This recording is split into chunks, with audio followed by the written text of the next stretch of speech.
হয় ছেলে দিতা, না হইলে 60,000 টাকা দিতা। এখন 60,000 টাকা যদি দিতে পারেন না তাহলে তান ছেলে দিতা। এটা আমার কথা না, এটা তানে যে মানুষে ঋণ দিছিলা তান অপারেশনের সময়, এই ছেলের জন্মের সময় তান কথা। এই ছেলের জন্মের সময় 60,000 টাকা অপারেশনে লাগছে, সেটেলমেন্ট একটা হসপিটালে অপারেশন করছেন। এখন 11 মাস হয়েছে এই ছেলেটার। এখন এই যে ছেলেটার জন্মের সময় 60,000 টাকা খরচ হয়েছিল, এই টাকাগুলো এখন যদি দিতে পারেন না তাহলে ছেলে দিতা, না হইলে 60,000 টাকা দিতা। এটা হইলে লাস্ট ওয়ার্নিং। তো তাই কালেকশন করিয়া 11 মাসে 10,000 টাকা ঋণ মারছেন। তো সবসময় তাই কালেকশন করিয়া তার পরিবারও চালাইন, অপারেশনের ঋণ মারেন। তো অপারেশনের ঋণ মাত্র 10,000 টাকা মারছেন, বাকি 50,000 টাকা রয়েছে। এখন যদি 50,000 টাকা দিতে পারেন না তাহলে তান ছেলেরে নিবা গিয়া। তো এটা রাখুন আপনি।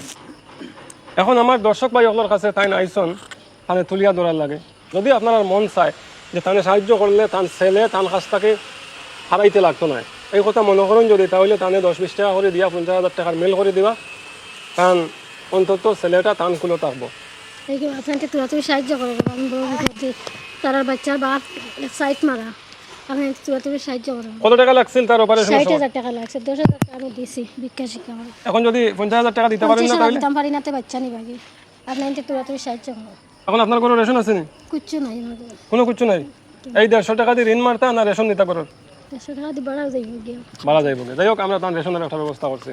আপনার সামান্য রেশনের ব্যবস্থা আছে, 2-4 দিন খাইতে পারবা। আর আশা করি আমার দর্শক ভাই হলে আপনার সহযোগিতা করবা, আপনার ছেলে যাতে আপনার কাছ থেকে আপনার কুল থেকে সরাইতে লাগে না, এই ব্যবস্থা করে দেওয়ার চেষ্টা করবা ইনশাআল্লাহ। ঠিক আছে?